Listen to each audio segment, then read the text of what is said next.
Okay, everyone, I think we're ready to start. We've just been waiting for colleagues at UNRIS to make sure this is also live on YouTube. So I'm just going to wait a couple of, perhaps a minute more, just to let our joining participants get settled in.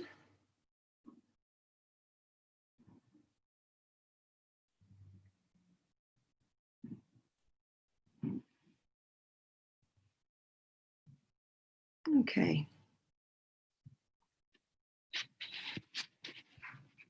Well, we're at 3 minutes past 9, and maybe we will have some other joiners, but we've got a packed program, so I think we'll make a start.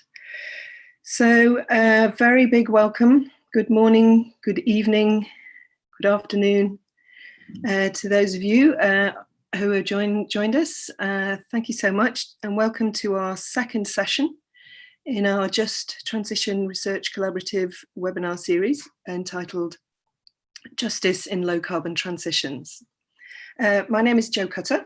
I'm a lecturer and a member of the JTRC, the Research Collaboration, and I'll be the moderator for today's session.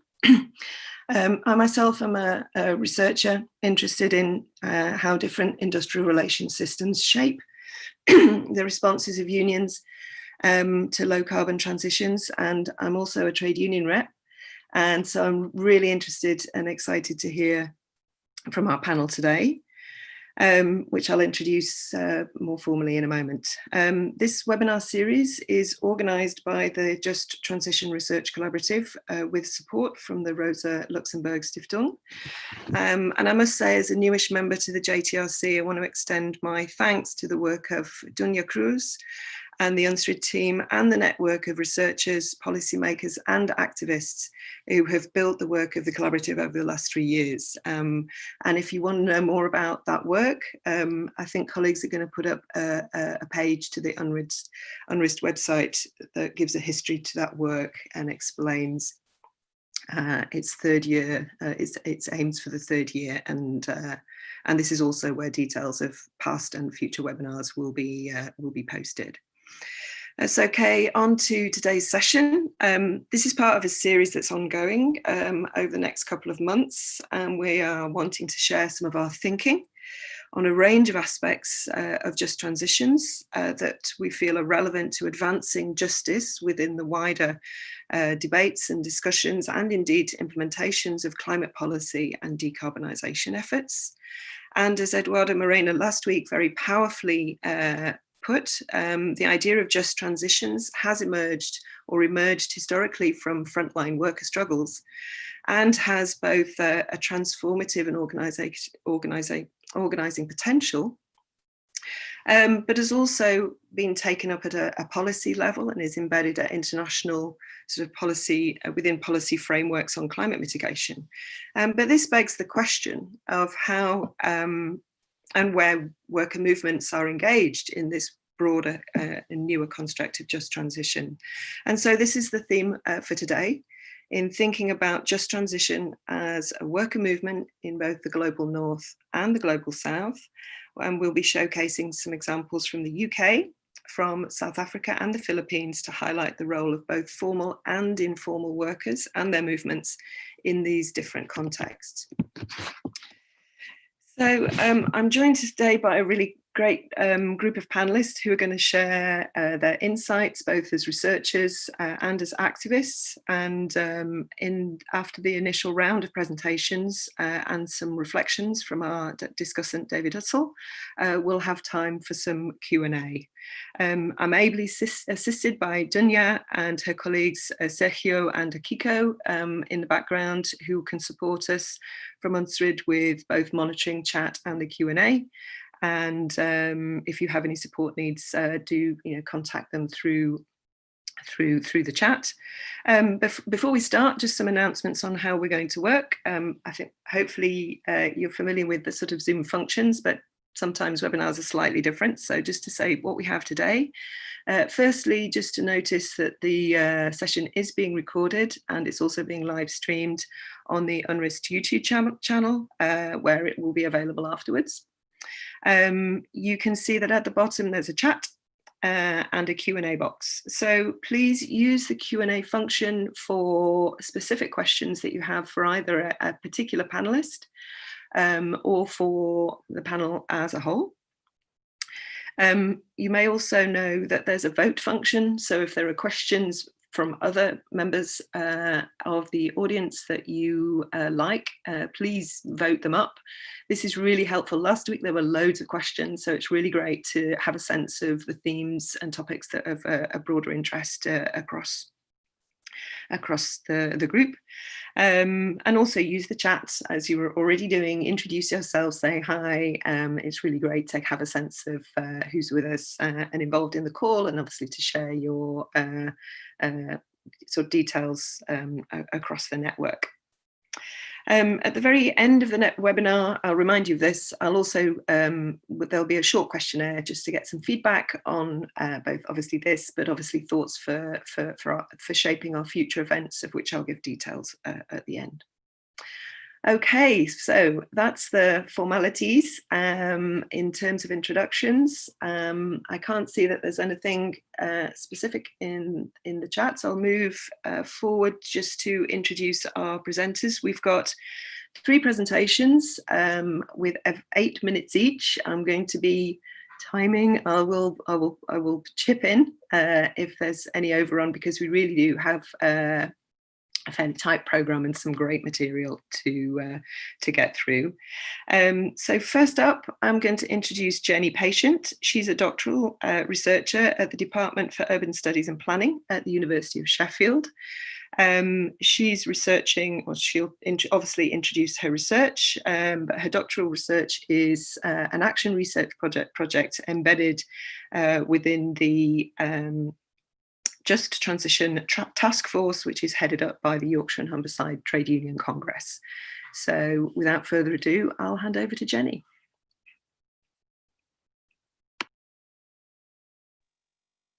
Great, thanks, Joe. I'm on slightly limited tech here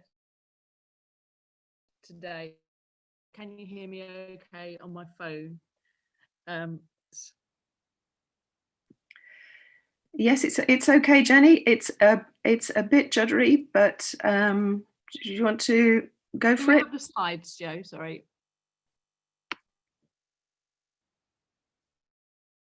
Dunja's going to share those with us now. Yeah. Great, thanks, Dunya. Okay, lovely. So yes, here I am, PhD researcher, but also very much trade union activist and climate activist. That's how I've ended up on this subject. And really motivated by seeing the difficulties of trade unions in Yorkshire of grappling with the just transition agenda and wanting to find ways forward from that. So if you could go to the next slide. So I'm kind of at this intersection where we've got Yorkshire and the Humber region, which is basically stuff full of high carbon industries, which, although they're not a large percentage of the economy, they're actually the really solid part of the economy. And we've had things like coal, although we had the unjust transition of the coal mines being closed, and lots of the coal power stations are now converting to various things. And we've got other industries which you think of as like essential things like steel or cement or glass that are actually high carbon, but not directly about, they can't just be switched to renewables tomorrow. That's not a solution. We need to think about that more widely. So the TUC has had the Just Transition Task Force, which is a cross-sectoral body and includes other local organisations, businesses, and what's called the Local Enterprise Partnership involved. And it has been trying to build up a body ahead of steam really around this. So the next slide, I think, would be good. Thank you. What I found in lots of conversations is a kind of talking at cross purposes with people.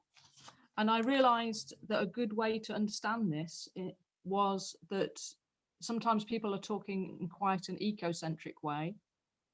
It's probably usually me, to be honest. And trade unionists are often talking in a more technocentric way.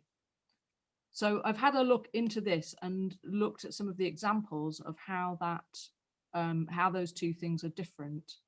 And for instance, in the steel industry, you can make the processes very efficient in terms of the amount of energy and carbon they produce. And you can get down to a low level, but you can't really, then you get to a point where you can't get to zero carbon. You can't get to the next point, the point where you really want it to be better, because you've done as much as you can.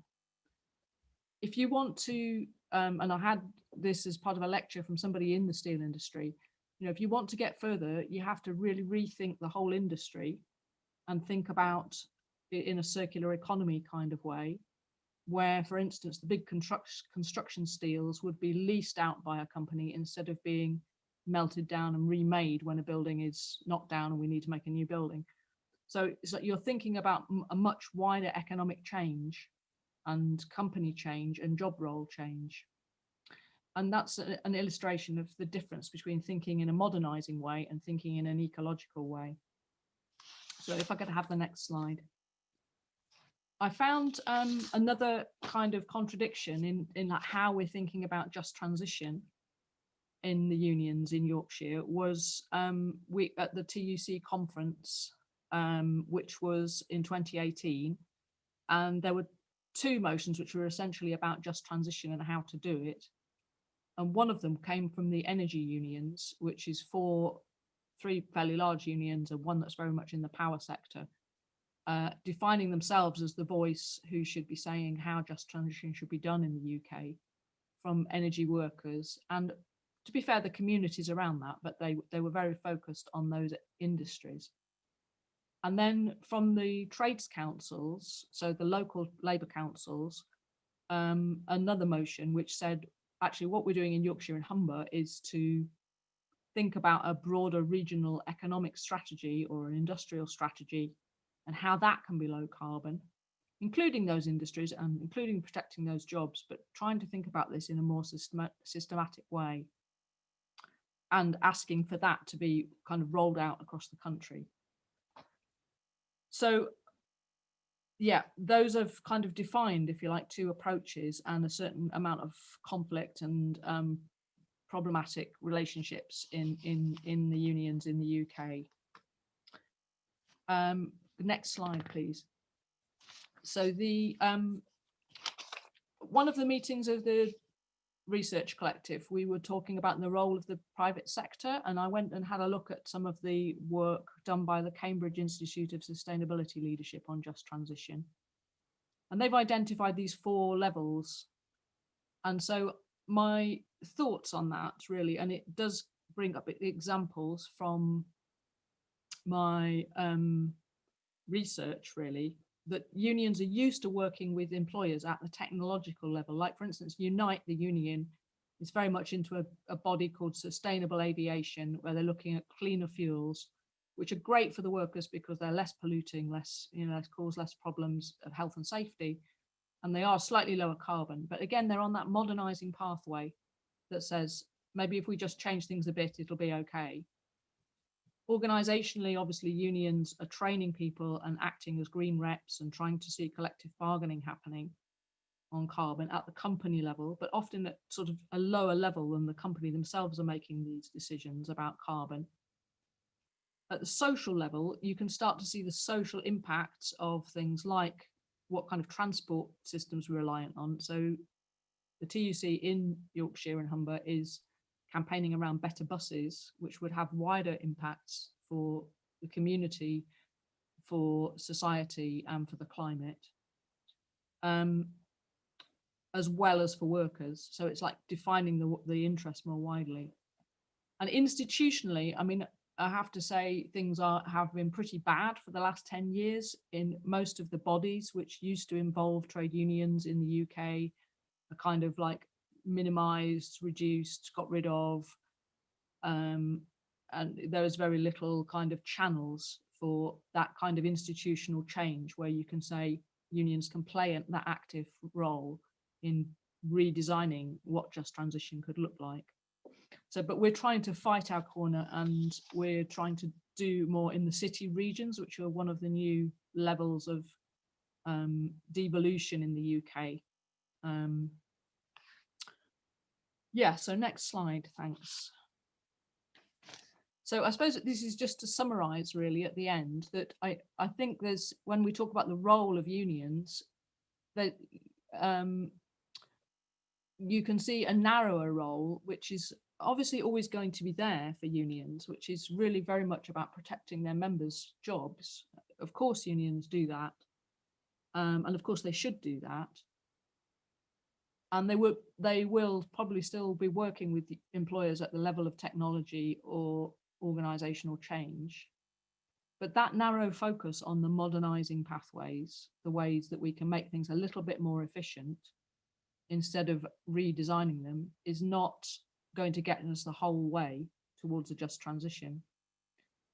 And the wider role that some trade union theorists have identified, a kind of social movement role for trade unions, is where they work with other parts of civil society, which is what I see happening in Yorkshire and the Humber to some degree, where they are trying to run those outward-looking campaigns to defend the wider interests in society, to make the whole of Yorkshire better,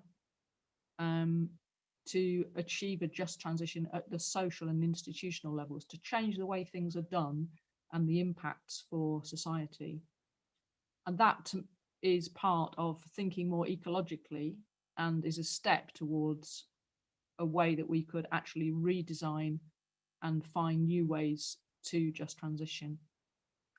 I think I've probably used my time, although I have absolutely no idea, so I'm going to shut up. Thank you very much, Jo. No worries, Jenny, a little bit over, but we've made a good start. So thank you so much for that contribution and persisting with the technology. And for those of you listening, I appreciate for some of you that was, some of you were saying it was a little bit difficult to hear, but hopefully you got the core of that.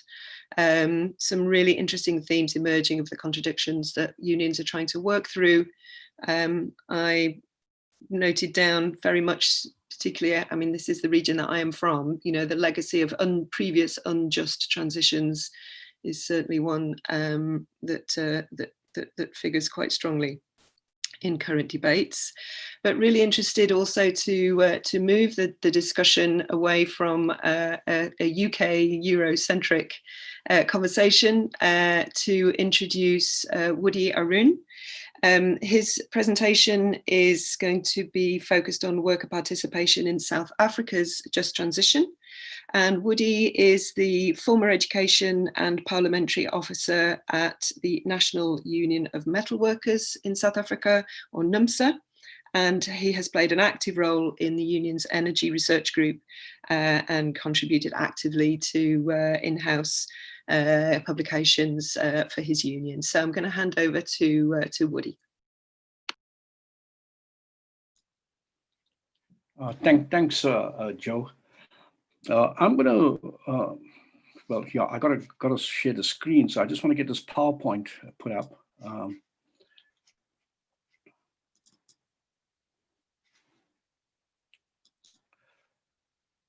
Yeah, I've put up the PowerPoint. I'm just going to quickly skip this cover page, and because of the time limit, I'm going to try to move through the slides as quickly as I can. Just by way of introduction, the situation in South Africa, and we use South Africa as a case study, is that it's not exactly the same as in the global north. And if we look at the issue of transition, there are certain variants. It's not a smooth sort of, a smooth transition. There are elements of a transition, but it's also questionable,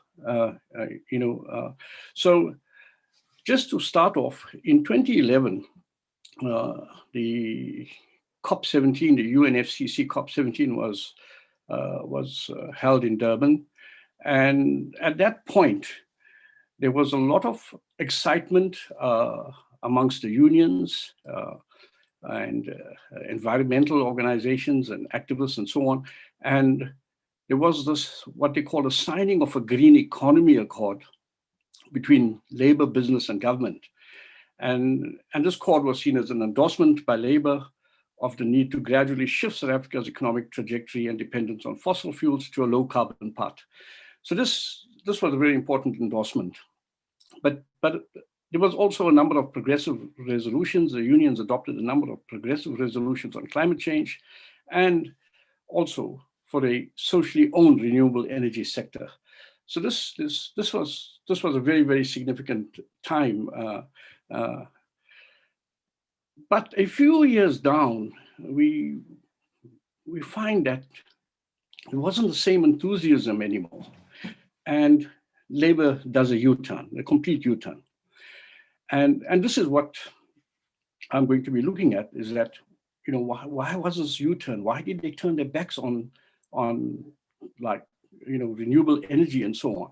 And this is what I'm going to explore throughout the rest of this presentation. Labor's U-turn. Now, very quickly, in 2017, the Congress of South African Trade Unions, which is one of the largest federations in the country, they were opposed to mothballing and decommissioning of 5 coal power stations.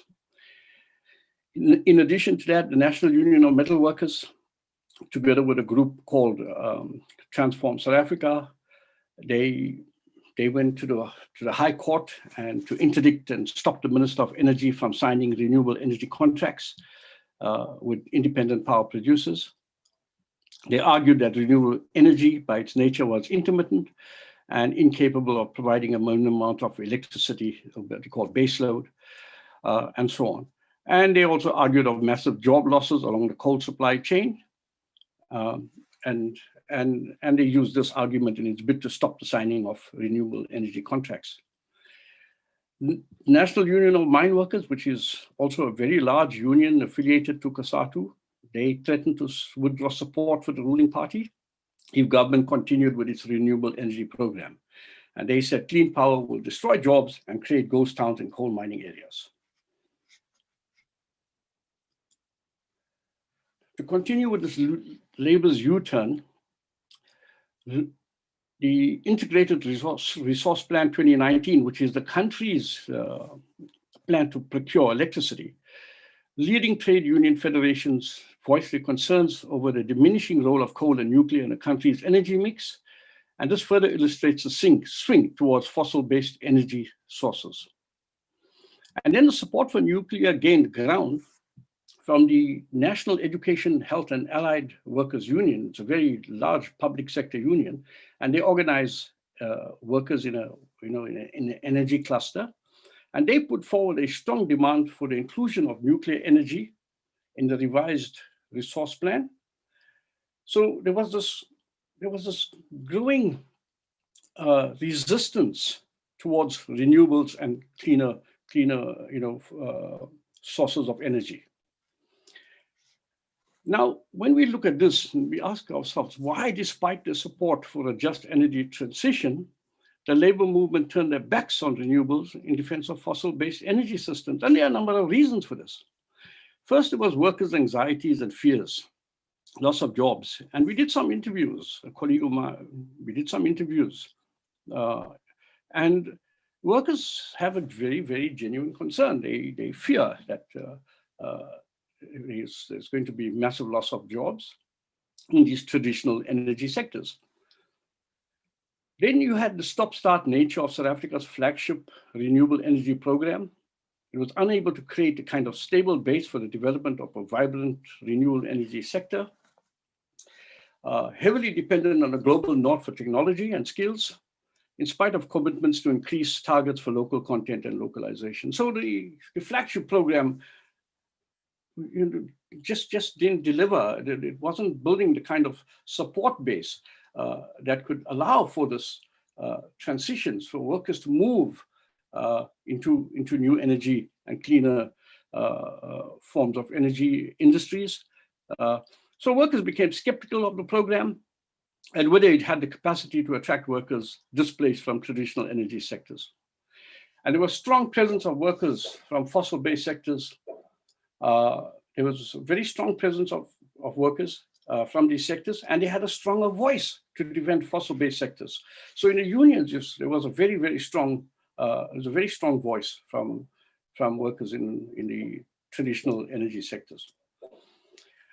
Now to conclude, summary, the existence of a carbon lock-in, and this is what we have, it made it very difficult to transition to a clean energy system. In South Africa, trade unions themselves can be locked in or act as facilitators of lock-in. And then there was the inability of the energy transition to deliver on the promises of jobs, training and economic empowerment. And this has turned workers and unions against the proposed shift to a low carbon economy. To take us forward, we need measures to loosen the vice grip of a carbon lock-in. We need government support for research and development, incentives for carbon reducing industries, incentives for diversification away from fossil fuels, funding mechanism for transition costs, pro-decarbonization legislation, abolishment of subsidies that favor carbon-intensive industries. And this is something that SETO, together with other contributors in 2016, actually set out that,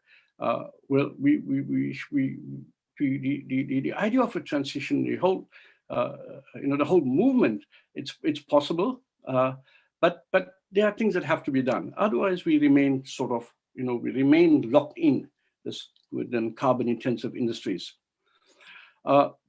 We have to support the transition. To support the transition, workers, their communities, and organizations must be material beneficiaries for these changes. If they can't benefit from these changes, then there's hardly going to be any sort of transition. We also need to find aspects of just transition that can be translated into a collective bargaining agenda, such as how to distribute the benefits of energy efficiency programs. We need to build a counter movement that makes technological developments and science accessible to ordinary people. Now, if you look at the WTO and the agreement that they have on intellectual property rights and all, the technology just doesn't flow easily. It becomes very restrictive. It's owned by big multinational companies, and it's also made the South very dependent on the global North for technology. And then lastly, perhaps we need a North-South solidarity agenda that allows for the development of renewable energy technology industry in the global South. And I think this more or less brings me to the end of my presentation. So hopefully I'm sure I'm within the 8 minutes. I'm going to conclude on this. And thanks, Woody. That's great. We're in good time, and that's a really vital part of the conversation of thinking about. Your first posed question of is there a transition, and obviously the wider political context that unions are working in. So thanks very much for that really interesting contribution.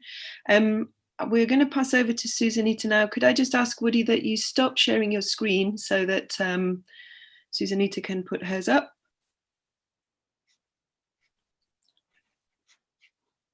If you go down to the bottom of the Zoom page, there's the green share screen button.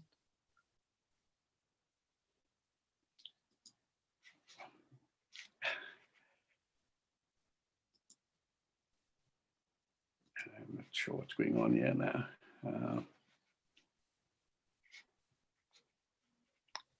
Can you see the share screen button at the bottom of the Zoom page? It's actually, I think you're still sharing your screen, Woody. It might be at the top of your screen. There we go. Perfect. Thanks for that. Okay, is it back to normal now? Okay, and if you want to mute yourself, I'll introduce Susanita. Welcome, Susanita.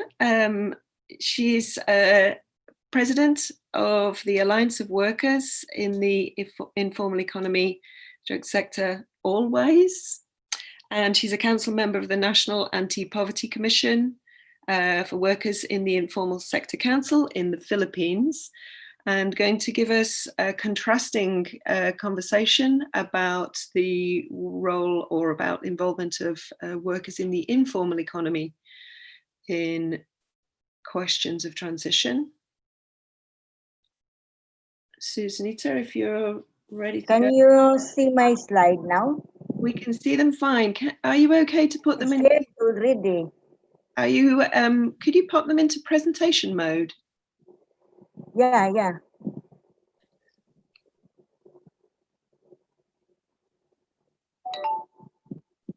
Oh.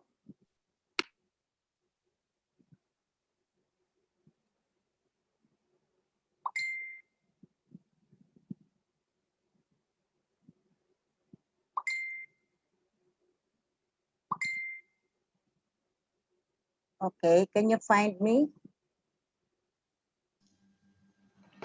Susanita, you switched to a different window. If you go back to your presentation that you just had up.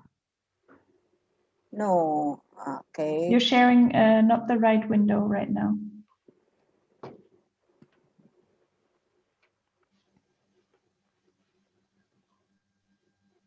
Where am I? If you go to share screen and pick your presentation that you had just earlier. Yeah, I shared already, but where am I? Can you not see? No, not right now, but how about we do it like we did with Jenny? I will share the screen for you. Yeah, you can please. But in my screen, it says that I am already screen sharing. Yes, you are, but not the right window. We see your Zoom. Yeah. Okay. But if you stop sharing, I will show your presentation for you. Okay, thank you. Please.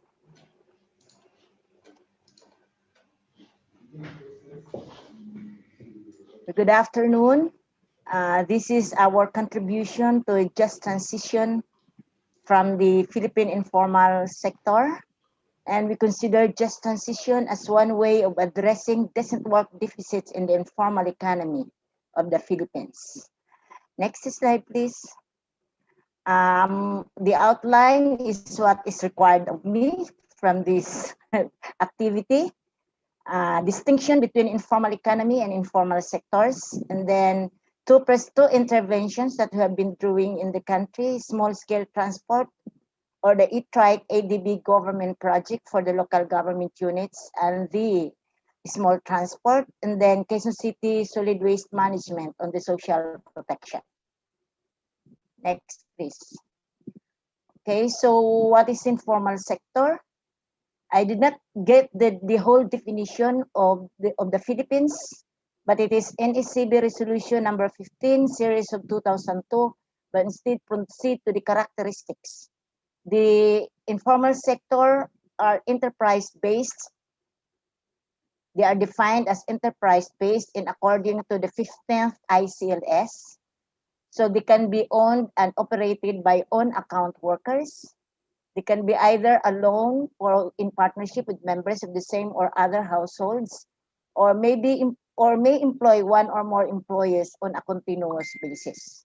While the informal economy is the informal sector does not capture so many workers have been left out. And so in 2002 ILC, the International Labor Conference recommended to define informal economy, and it has been adopted in the 17th ICLS and the ILO recommendation 204 adopted in 2015 ILC. It says that it refers to all economic activities by workers and economic units that are in law or in practice not covered sufficiently by formal arrangements. So that is the clear distinction. Informal sector is enterprise-based definition, while informal economy is job-based definition. Next slide, please. Okay, from the ILR to 4, this is the scope to cover the heterogeneity of the sector. You have here the owner-operator of economic units, mostly the informal sector or the informal economic units, and then some contributing family members that can be employed in the formal economic units or informal economic units. And then this one, these are informal economy workers holding informal jobs in or for formal enterprises, informal economy, including but not limited to those in subcontracting and in supply chains, paid domestic workers employed by households, and then workers in unrecognized employment and unregulated employment relationships. So we cut across all workplaces. Informal employment cut across all workplaces. They can be in households, public entities, private establishments, and even now in the gig economy with the robotics, with the new world of work. Next, please. Okay. So the first intervention, even before the just transition project of the Philippines really helped us sustain our advocacy. So the first intervention was an Asian Development Bank project for the Philippines under the Clean Chance Fund technology when we started already talking about climate change in the country.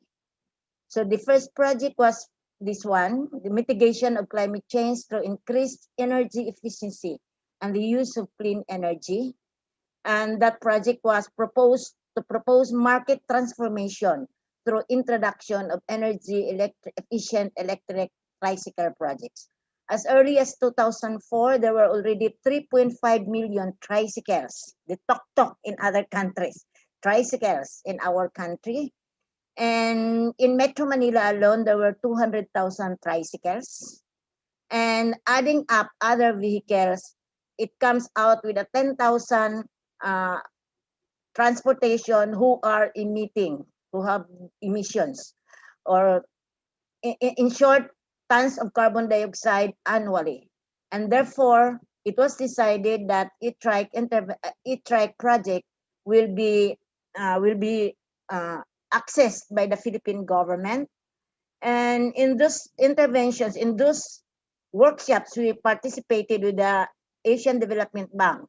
16 workshops for the employers where I was always present, representing the workers' side. And then for the civil society organizations, that project was estimated to give more than 10,000 jobs on industry in the manufacturing level. And we were able to put a requirement in the public bidding, in the procurement, to ensure that the workers in the formal sector in the industry will be able to, or will be covered with the labor standards. And then because the target was 100,000 units, so I multiplied it by at least 2 drivers per unit, then we will have 200,000. Sorry, I'm mistaken here. There should be 200,000 drivers, owners and drivers who should have been benefited by this project. And you can just imagine how much carbon dioxide will be, the emission will be reduced. And it was said in the study that 70% of the total emission of the Philippines were coming from the transport industry. That's why the e-trike was first in the lineup, among the lineup project. Then the project was about microfinancing through the local government units, because our local government code has corporate power, and that's why they have the microfinancing guaranteed by their internal revenue allotment through the Land Bank of the Philippines. But the problem is the LGU has no capacity how to do microfinancing. Next, please. Okay. So in 2011, during a Labor Day celebration, my speech during that Labor Day celebration in Malacanang was about the e-trike. I asked former President Aquino when it will be implemented, because that was a project already from President Gloria Macapagal Arroyo, then turned down to President Nonoy Aquino, and he promised us during that Labor Day celebration of 2011 that Mandaluyong City is going to pilot. And so here is it. Here is the pilot project of the ADB. And they rolled out 10 electric tricycles. And because of that, one of the activities that ADB and the Department of Energy and the Department of Transportation conducted were orientation to the city mayors, so more than 100 city and municipal mayors. And one of those who actively or who went into local ordinances immediately is the Naga City. So we were there in Naga City. We tried to have our local chapters there organize a cooperative in order that it can avail of the program. So this is it. So this smile is from Naga City. There is me. Here are the tricycle drivers. Here is one fellow council member in NUMSA who was working also with us and helping us among the local leaders that we have. Next strategy. Next slide, please. And then our frustrations. There were conflicting policies between the Department of Transportation and Communication at the time, as well as the Land Transportation Office. While the Transportation and Communications said that they cannot attach a body, so it cannot be a tricycle if there is no body. But however, the other policy said that they can. So those conflicting policies were a barrier because the ordinances were questioned by oppositors of the e-trike. So and therefore, the Naga City e-trike was stopped because of these conflicting policies. And then price rose up. The original price was only $1,000, $3,000, and it went higher than that. And then the local government unit has no microfinancing capacity except Quezon City because they have their own microfinancing firm. And then the result, the project was stopped. We surrendered to stopping it because our very own lawyer of the National Anti-Poverty Commission opined or gave legal opinion that this policy one cannot supersede this policy up. Then what we're doing now from the lessons learned, we are advocate, another of the result is this, there is now proliferation of substandard e-trikes and there is no licenses or permits that can be issued because of this conflicting policies. So it's a pity really for the tricycle drivers who want to be on e-trikes because it is more, they earn more when they are using e-trikes. But they cannot be issued permits, again, because of these two conflicting policies. And our current advocacy from these learned lessons, we are advocating to pass legislation, and there is now Senate Bill number 538, and there is also a counterpart bill in the House of Representatives to provide incentives in the manufacture, assembly, and conversion of green vehicles and other purpose. There is one word here that I omitted because we are against it. The word that they will allow the importation. We do not agree with the importation together with the Department of Trade and Industry because the Philippine government wants to increase or to generate more employment by having our own manufacturing. Next slide, please. Susan, yes. I'm sorry to interrupt. We are out of time. Would it be possible that we? This is last page. Okay. Are you okay to do this quite quickly? Yes, the landfill. Yes, the landfill was closed, but then there is a replacement, the biogas project, and therefore we are skills mapping of the 2,800 members, and we added also they have their social SSS, and we added part of the lactation station for the gender perspective because there was 70% lactating or women in reproductive ages who are there, so we introduced lactation station.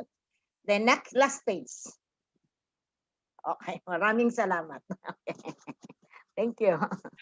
Great. Thank you, Susanitas. Apologies for rushing you through that final slide. No, it's okay. But maybe in the final days, or there may be opportunity to explain that a little bit further. But thank you to all three of you. That was really, I mean, obviously very different perspectives, but some common themes coming through.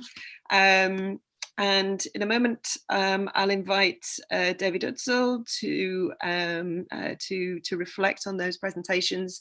Just whilst we get ready for that, just a reminder to everybody, please, if you have any questions, please put them in the Q&A, and after David has given his reflections, we will have an opportunity for the discussion of those. So just to introduce David, he's Professor Emeritus of Environmental Psychology at the University of Surrey, with his research interests in public understanding of climate change through critical psychological approaches around changing consumption and production practices. But as many of you know, he's been researching around the role of trade unions in the environment, and famously in his work with his colleague Nora Russell, edited a really significant book around trade unions in the green economy. So David, could I ask you to take the floor? Thank you very much, Jo. Okay. And thank you to all the speakers. I think a great set of presentations. And what I want to do over the next 8 minutes is reflect on those, to look at some of the issues which have come out of those papers, but not necessarily to specifically talk about individual papers. I want to open up the discussion by centering on just transition in a global North and South context, because the global North-South dimension of just transition has been a little absent, I think. And as Woody stated, just transition can mean different things in different places. I'm going to focus on 4 issues. And the first is really a question: is just transition a local or a global strategy? I think the concept of just transition needs interrogation, because if it's not to be the next buzzword in the academic and political rhetoric surrounding climate change, as suggested in last week's webinar. So this first issue about global and local strategy, if there's one thing we know about climate change, it's that it is a global phenomenon. Locally damaging carbon emission actions have global consequences. It doesn't make sense to distinguish between the local and the global. If there's one thing we know about many of the crises facing labour, it is that they're global. Globalisation has set workers in the global North and South in competition with each other. And as legislation, regulations, and market trends kick in to address climate change, so workers will be even more impacted by globalization forces across the global North and South. So the first point I would make is that just transition should not be seen necessarily as only a local strategy. It requires a global perspective and response. The second point picks up on something that Woody said at the very end about solidarity. As we've seen, globalization has accentuated the North-South divide. Under these conditions, it's difficult for unions in the global South to develop joint and sympathetic strategies and actions that will benefit workers both in the North and the South. Now, we know that there has been resistance in both the North and the South to accept climate change as a threat. And that was very well illustrated by Woody just now, because of the potential effect on jobs. And it's difficult, and it's not difficult to see why this is the case, where you look at unemployment levels in places like Brazil, in South Africa, and especially amongst the youth unemployment, which in South Africa is something like 58% now, but it's also affecting Europe too. In Spain, youth unemployment is about 31%. So it's hardly surprising that the workers that we've interviewed in our research have said to us, we will die quicker from not having a job than from climate change. So under these conditions, it's difficult for progressive unionists to put just transition climate change strategies on their union's agenda.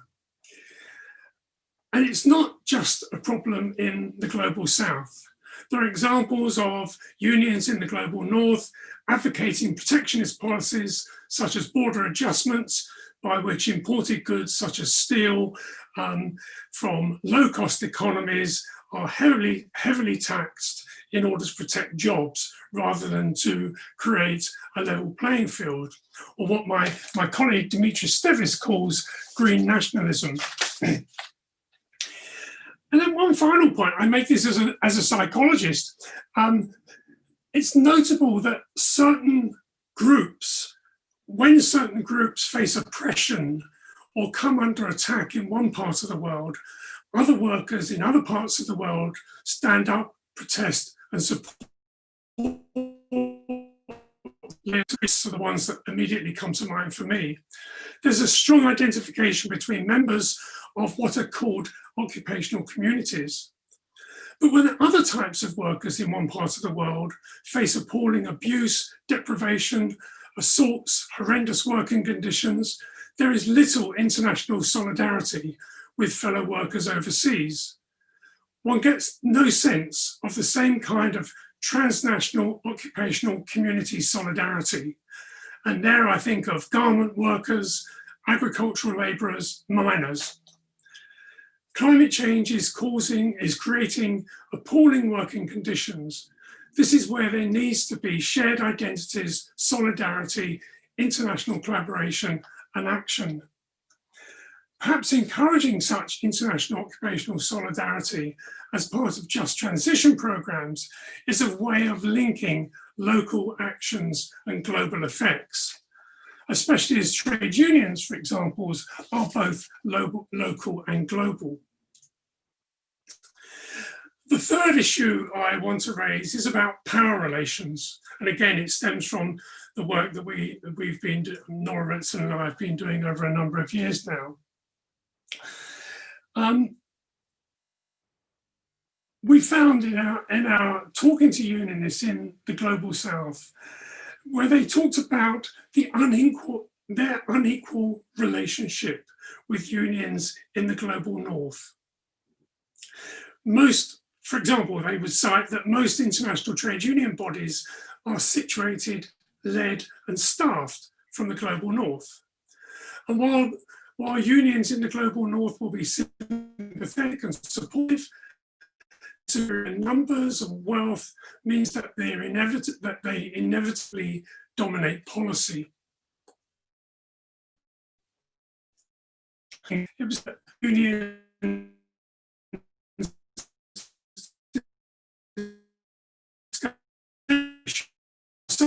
are expected to give regional.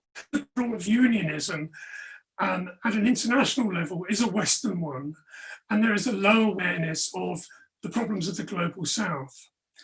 In fact, before this webinar today, we received a comment from David Vest, who's working for, I think it's a Belgian project in Bolivia, who said, just transition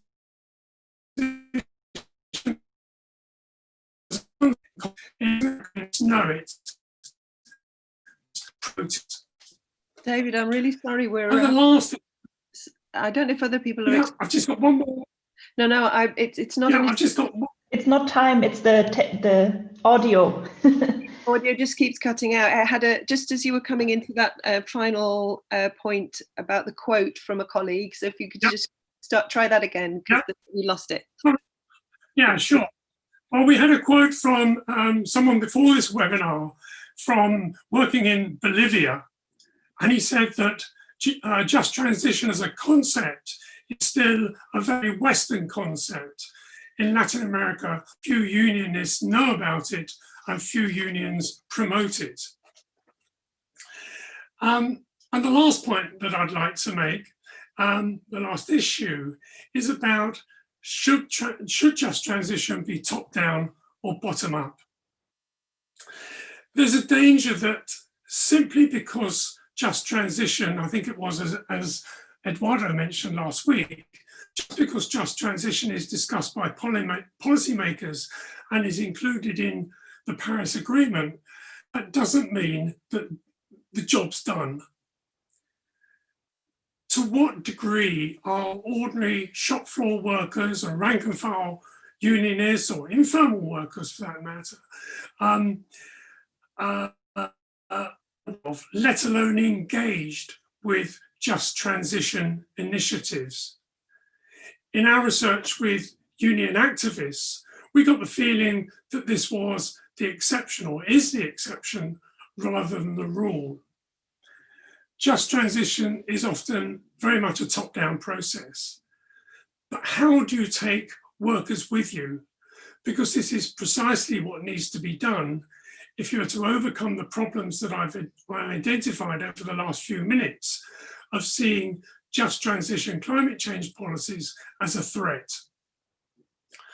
Just transition, I believe, is an opportunity to engage workers and enable them to contribute to the climate debate and contribute to environmental solutions which are just for labour, make sense, and can be supported and in the context of their own lives and community. Jenny talked about just transition at the local level, but as I commented at the beginning, I think these sorts of initiatives need to take on a broader global perspective to reflect both the local and the global struggle labour faces in a globalised world. Just transition will be a process of educating, empowering and organising. For union leaders, this may mean letting go. Thank you very much. Thanks, David. That was great. Again, apologies to the audience for some of the technical glitches. The internet is not with us today, but hopefully you got the essence of that. Those excellent reflections. And I want to come on now to specific questions for the panel. I don't know if hopefully panelists, you've had a bit of a preview of this, but there were a number of points connected to this question of the extent to which worker voices are kind of directly involved in the discussion around just transition. Just, I suppose, echoing David's final point there, that to some degree, just transition has moved into a kind of policy discourse, and to what extent are workers involved in it, and that's obviously exemplified by the colleague from Bolivia's comment. So Nora, I'm going to ask sort of similar questions to Jenny, Woody and Susanita that Nora had posed, Nora Vassal had posed in a couple of instances regarding the extent to which workers are directly involved in these discussions. So I suppose it's a question of are they? And then Nora's specific question to Woody is, do you think that things would have evolved differently if workers were more directly involved in the options for alternatives? And similarly, I'll come back to Susanita. There was a specific question about the kind of link between informal workers and the informal economy. So Jenny, did you want to come back on Nora's, perhaps quickly on Nora's question about were workers and union members involved in any way directly in the regional initiatives that you've been looking at?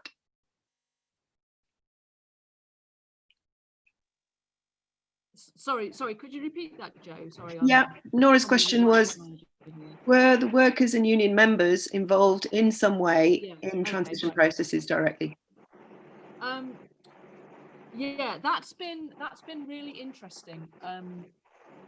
Because yes, we're trying to involve them. I mean, we've run some training courses, for example, which was hoped to bring workers and reps, trade unionists into the room to think about climate change, to think about just transition, to think about what this would mean. But part of the issue there was actually that as people don't have, the reps don't have, even if they're designated as a green rep, they don't have any mandatory time off to actually attend training for that responsibility. It was very difficult to actually get the people at the workplace into the classroom to be able to talk and discuss and build on those ideas. Okay. And similarly, we've tried to set up in collaboration with an organisation called New Economics Foundation, to set up a Just Transition Commission, a kind of mini one for some towns on Humber side, which are particularly vulnerable to transition, and actually reaching people at the grassroots and working with people at the grassroots is proving really, really difficult for those reasons. So part of the problem I see, and this also relates a bit to David's point about local and global, is sometimes in unions, you know, it's all very well, even for unions, to be working at a kind of international or national level, but how do we reach the people actually in the workplaces, and how do we work with those people and involve them against all the difficulties of actually, you know, them taking time off from their job to actually think about it and having very little rights to do so. Thanks, Jenny. That somewhat answer the question. Yeah, that's really helpful. I'm going to sort of pass that through to Woody, because there was a specific question about, you know, whether things could have been different in the case that you described if workers had been more directly involved in imagining alternatives. Yeah, thanks, Joe. Look, I'll talk about the example using NUMSA as an example. Now, over the last couple of years, the union had made significant investments in developing the capacity of workers on the shop floor to actually engage on issues of energy efficiency, and of course the broader issues about transitioning to a more sort of cleaner sources of energy and so on. But you have to shift from, you can't just leave everything at a level of leadership and to make decisions at a very macro level. You have to go down. But when you get down, you have to put resources. You have to create that capacity. And the National Union of Metalworkers did this. They did it very, very successfully. When we look back from 2011, up to the point where there was a shift, but there was what the union did was to draw workers from foundries, the smelters, the electricity utility, and so on, and even some of the industries, the smaller industries that were involved in renewable energy production. So you got to pull in, and you got to create this capacity for engagement, and the union did that very successfully by creating what they call RDGs, research and development groups, and by pulling in workers from different sectors. They were able to actually encourage much more debate, share ideas, and also understand their fears and the anxieties that they have. About this suddenly about are we really moving? Are we going to lose our jobs? And I think we need to actually encourage this amongst all unions. You can encourage this amongst all unions. You can create the space for this discussion. I think we'd have much more intense debate around the questions that David raised about just how meaningful is this transition. Thanks, Joe. Thanks, Woody. A really critical question about kind of building space in what we call the real life of the union, of sort of day-to-day participation and capacity for engagement. Absolutely. Susanita, I wanted to come on to the question that was actually came in from Dimitris. It's actually directed at all, but I would like your thoughts on this first. Interested regarding how to build stronger collaboration between formal workers and informal workers. And there's a sort of a link also to kind of frontline communities who are affected by climate change and the issues that you've highlighted. I just want to cite a concrete example, what's going on in the Philippines under the Just Transition Project. While the formal labor was concentrating on the Green Jobs Act in the country, we in the informal sector tried also to concentrate on the communities affected, because the informal sector are there, farmers, fisher folks, of those affected. So it is between the partnership and even the direct membership, like us, who are a member of the UCP. So the trade unions are working on how to stop or to protect their workers. And we were also working how to protect those communities where the workers are living from being from being protected. And we have been lobbying to the government, to the affected areas, for example, during the closures of mining companies in our country. So we have a law wherein it says that 1.5% of the income should be set aside for community development projects. And so that was one of those collaboration that we work with between the formal sector and the informal sector, because those formal sector are also living in those communities affected. And there should be, and when they are affected, of course, they will also go down into poverty level. And so there was an understanding between the formal and informal sector groups to work together and make good representations in respective governments. So that was one of our ways that we do. And sometimes, like for example, in the examples I showed earlier, the government and in the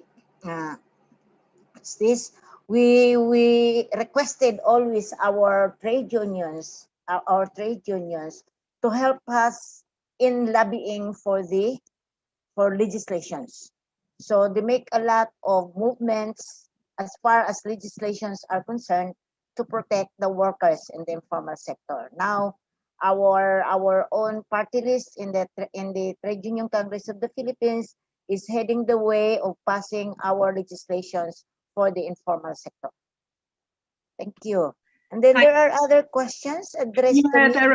There are a lot of questions, and unfortunately, Yes, we only have a few more minutes remaining for the session.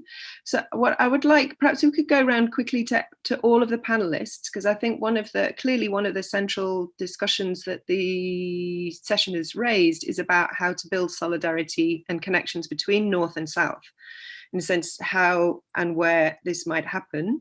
So apologies to sort of rush an answer, but if we could take a kind of a fairly quick response from each in turn. Susanita, do you want to come back on that question about building those solidarities North and South? And then I'll go to Woody, Jenny, and then finish up with David. You're muted, Susan. There we go. The ILO, last year, we were invited to Geneva ILO because there were around 23 countries who were interested about this. And that was a good sign for a collaboration between the trade unions, ITUC members, and I think there's only, what is needed only is someone to lead, to make the action start on, to have solidarity or collaboration across regions. So there was a good sign really that I feel during that conference last year in Geneva. Thanks, Susanita. Yes. Woody? And can I continue? Should I continue with the other questions? We'll just go around with the sort of the observations about the North-South linkage. Oh. Okay, about the North-South linkage, it's important. Look, we can't, we can't live separately. The world's not flat, and Corrigo Mine always says this. He says we have to accept that. The North-South linkage is important, but I think where the unions come in is that there's got to be much more support. I mean, the countries, if you look at South Africa's, like I said, the renewable energy flagship program, they're heavily dependent on North for technology, for skills, and so on. And we have to make sure that technology, there has to be a diffusion of that technology into the South. And we can't always be held and said, look, well, you have to pay for this and you have to pay for that. There has to be some kind of agreements where we can break this, where we can break the kind of monopoly that the northern multinational corporations have over renewable energy technology. We have to see that it's diffused, and the unions, through the linkages, north-south linkages, they can play a very, very important role to ensure that there is the diffusion to least developed countries and developing countries and so on. It's going to be a tough road ahead. We can't make simple assumptions about this transition. It's going to require a lot of effort. It's going to require a kind of counterpower, a very strong counterpower that could actually break some of the carbon lock-in. You've got to break that. You've got to come out of it. And I think this is at another time, perhaps you can debate this. It's impossible to do so now, but maybe at some other point, another time, these are issues that we could look at about the conceptual arguments around lock-in and what are the kind of lockout alternatives and how do we go about achieving that. Thanks. Great, thanks, Woody. Yeah, sorry, we're going to have to skip over some questions. There's a specific one in the Q&A about specifically directed to you, Woody, talking about land rights and ownership around. So we'll pass over that for now, but we'll make sure that we capture these and pass them around so that people have opportunity to respond. Jenny, is there anything you wanted to come back on to about the north-south connection before I pass over to David? Yeah, momentarily. I mean, I think it's interesting that when I first got involved with Unite around climate change, it was very much their international department that was interested. And part of the battle there has been to get it out into the more industrial organizing aspects of the union and to get everybody thinking about that. So it's like, yes, unions often do solidarity links that are very much about oppression of unions. But again, like David's point that, we should be doing solidarity around climate change. I had the same thought when I looked at Woody's and Susanita's presentations earlier before this session, that how fantastic it would be to have some of those international links and links between formal and informal workers from north to south and south to north would be totally brilliant. But as a caveat, in a practical sense, sometimes even within the UK, we have a north-south divide, and a lot of our problems are that people are facing their economic problems of the north of England and the dominance of the south, and we have that battle to fight as well. So whether they would lift their head above the parapet to actually think about a wider world is one of the issues we're facing, I think. Thanks, Jenny. But I'm with you in the... David, we're almost out of time, but is there anything that you wanted to add before I close out? Yeah, I would just endorse what Woody said about collaboration between the global north and the south, the sharing of technologies, because that's going to be beneficial to both the north and the south, clearly. I think also education is going to be really important as well. We know from the first ITUC conference in Nairobi in 2007, that had a huge impact on unions from the global north who were then exposed to some of the conditions of what's going on in the south. And then the last point I will quickly make is it's also about you would call it an attitude change, but it's about those issues about power and more equitable power relationships between the global north and the south. But that's obviously a much larger issue that extends beyond unions. Great, thanks, David. Yeah, well, thanks for leaving us with that not inconsequential point. I just want to add a tiny one about trade union education, because I think that there's a huge role to be thinking about how within our union structures we embed this wider view, this heads-up view that you mentioned, Jenny. So thanks so much for that. Well, thank you, everybody. Thanks for our attendees for sticking with us. We're a second over time, but I just want to wrap up by saying a big thank you to all of our speakers. It was really inspiring. Sorry we had to cut you a little bit short on some of your really important points to get within the time, but we have very much valued your contributions to think about these sets of relations. We have other webinars coming up on interesting topics related to just transition in relation to gender, financing options, and community-based actions, which I think might also come back to some of the themes that we've highlighted today. So please keep a lookout for those.